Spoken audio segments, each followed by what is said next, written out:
Prepare for a pulse-pounding journey into the heart of darkness as we delve into the final hours of the most dangerous death row inmate. In this gripping video, witness the tension rise as time ticks away, secrets unravel, and a desperate battle for truth and justice unfolds. Brace yourself for the countdown to a chilling execution like no other. Unleash the gripping tale of Leonard Raheem Taylor, a man thrust into a treacherous web of accusations and uncertainty. Accused of slaying his girlfriend Angela Rowe and her 3 innocent children in St. Louis 2004, Taylor's every move was scrutinized. Caught on camera passing through airport security on that fateful morning, the state argued that it was a damning attempt to flee the crime scene, but Taylor had a different story, a business trip to meet his long-lost daughter. In a mind-bending twist, he even spoke to Angela while visiting his daughter, confirming her survival. Yet weeks later, Taylor found himself facing a crushing verdict. Will Leonard Raheem Taylor's innocence prevail against the murky depths of circumstantial evidence? The Rowe family grew increasingly alarmed as days passed without any word from Angela. Concern turned to panic when her sister, George Wan, discovered that the children had been absent from school for an entire week. The police were summoned to Rowe's house in the quiet suburb of Jennings, St. Louis. What they found, however, would haunt them for the rest of their lives.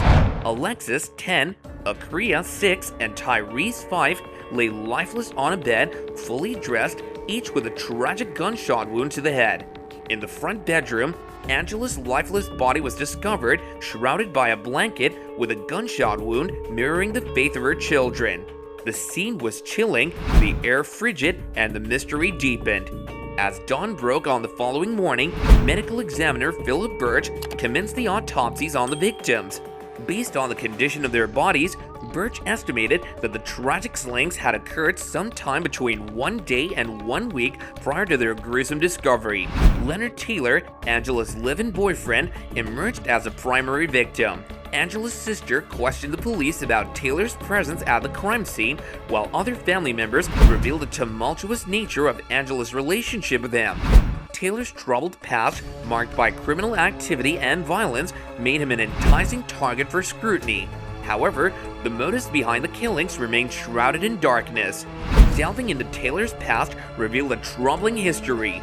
He had a criminal record and a penchant for violence, having previously served time in California for physical exploitation. Accused of mistreating his 16-year-old stepdaughter, he carried the weight of his illicit actions. As a seasoned drug dealer, Taylor operated under various aliases and fraudulent IDs, trafficking cocaine across state lines. His personal life mirrored his criminal dealings, entangled in multiple intimate relationships, earning him the moniker Casanova. Amidst his involvement with Angela, he maintained a wife in California and a girlfriend in Kentucky. The missing link in Taylor's convoluted past was MIA Perry, the mother of his long-lost daughter Deja. Their tumultuous relationship began in the late 1980s, and Taylor's imprisonment for drug-related charges prevented from meeting his newborn daughter. A life of crime seemed to define Leonard Raheem Taylor. In the summer of 2004, Taylor, Angela, and her children settled into their new home in Jennings. Angela proudly displayed a tattoo of Taylor's name, evidence of their commitment. The walls are adorned with pictures of the smiling couple and love notes scattered throughout. It seemed like a fresh start for Taylor. Recent tensions with the Gangster Disciples, a notorious violent gang operating in St. Louis and southern Illinois, had left him on edge. Yet, he found solace in the news of locating his long-lost daughter Deja in California. Thanksgiving passed, and Taylor made plans to reunite Deja with Angela and Alexis in St. Louis, eager to unite his fractured family. With hope in his heart and a kilo of cocaine in his possession, Leonard Taylor boarded a Greyhound bus destined for St. Louis. But fate had other plans. Along the way, in the state of Kentucky, the wheels of justice ground to a halt. Taylor's journey was abruptly halted as he was arrested on charges of slaying Angela Rowe and her children. In a chilling account, Taylor recounted the events leading up to his arrest. He claimed that law enforcement authorities took him from the back of the Jennings police station, accusing him of the heinous murders. According to Taylor, they subjected him to physical assault, placing a gun in his mouth and menacingly whispered threats of orchestrating his demise. They insidiously coerced him into confessing to the brutal killings, spinning a narrative that Angela had attacked him with a knife. With the children as witnesses, Taylor alleged that he succumbed to a moment of desperate self-defense, leading to their tragic demise. The police had one agenda in mind. They wanted a taped confession. In the face of Taylor's shocking claims, the quest for truth took an urgent turn. Doubts crept in, and the evidence began to unravel. The air conditioning set to a chilling 50 degrees, Angela's body in rigor mortis, and early signs of decomposition hinted at a time frame that didn't align with Taylor's presence. The discrepancies in the investigation ignited a flicker of hope for those who believed in his innocence. Friends, family, and even strangers joined forces, determined to shed light on the shadowy corners of this case. The news of Catherine or Katie Rowe and her 3 children's tragic deaths reached Perry Taylor through a phone call from a St. Louis police detective.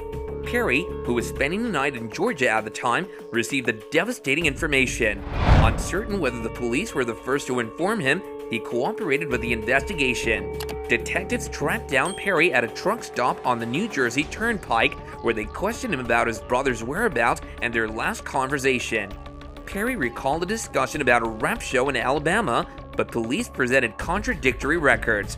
Suspicions mounted as authorities inquired about a possible firearm in Taylor's possession, given his questionable lifestyle. Days later, Taylor was found hiding in a car's floorboard after leaving another girlfriend's home in Kentucky. He was subsequently arrested while steadfastly maintaining his innocence. During the trial, the prosecution presented compelling evidence against Taylor. Blood matching Kathy Rowe's DNA was found on his sunglasses and car, while a witness claimed to have seen him discard a potential murder weapon that matched the caliber of the bullets used in the killings. Bullets of the same caliber were also discovered in Taylor's vehicle. However, some evidence remained inconclusive. The medical examiner changed his testimony, suggesting the deaths could have occurred up to 3 weeks prior. The prosecution heavily relied on Perry Taylor's coerced videotape statements despite his claims of police manipulation. Taylor's appeals were denied, leaving lingering doubts about his guilt.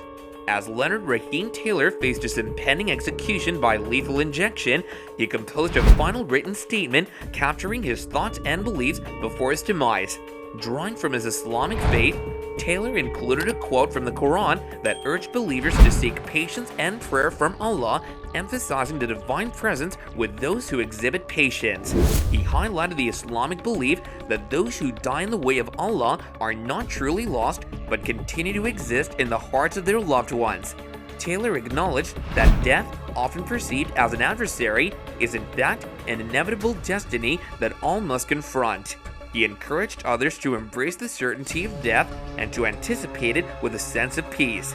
In his concluding remarks, Taylor expressed his profound wish for peace to prevail.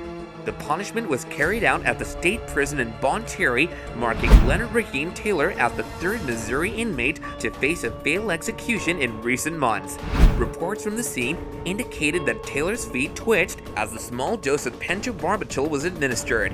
He took several deep breaths before all movement ceased, signifying the end of his life. Leonard Raheem Taylor's story serves as a somber reminder of the weight and irreversible nature of the ultimate punishment. It calls upon us to seek a deeper understanding of the intricate dynamics of criminal cases and the importance of ensuring a fair and just legal system. Thank you all for watching. Don't forget to like, subscribe, and stay tuned for more videos.